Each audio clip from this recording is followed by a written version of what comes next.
கற்புக்கு தெய்வமாக கண்ணகி விளங்கியதும் மானத்திற்காக உயிரையும் விட்டான் பாண்டிய நெடுஞ்செழியன் என்று வரலாறு பேசுவதும் அவனுடைய மரணமே மறு காரணமாக இருந்திருக்கின்றது.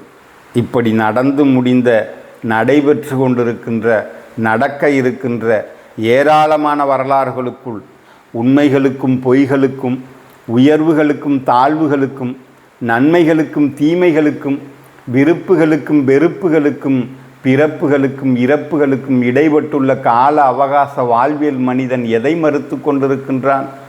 என்ன இல்லை? இல்லை என்று சொல்வதற்கு இவனுக்கு என்ன அதிகாரம் இருக்கின்றது? இல்லை என்கின்ற ஒரு வாசகமே முற்றிலும் பொய்யான ஒரு கூற்று.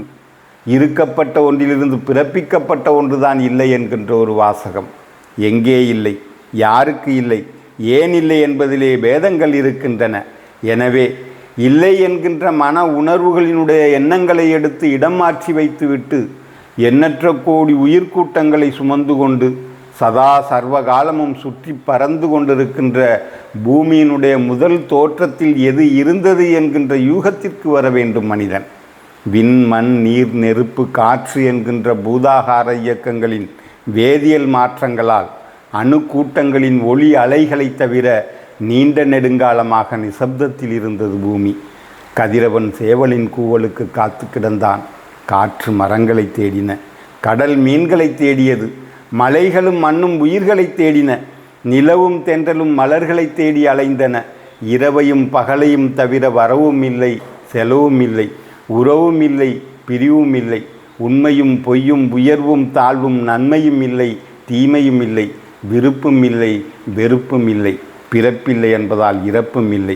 காலதேவனின் பிடியில் பூமி தாயின் கருவறையில் இருந்தது பூமி. காலம் பல யுகங்கள் கடந்தது, உயிர்களும் பிறந்தது.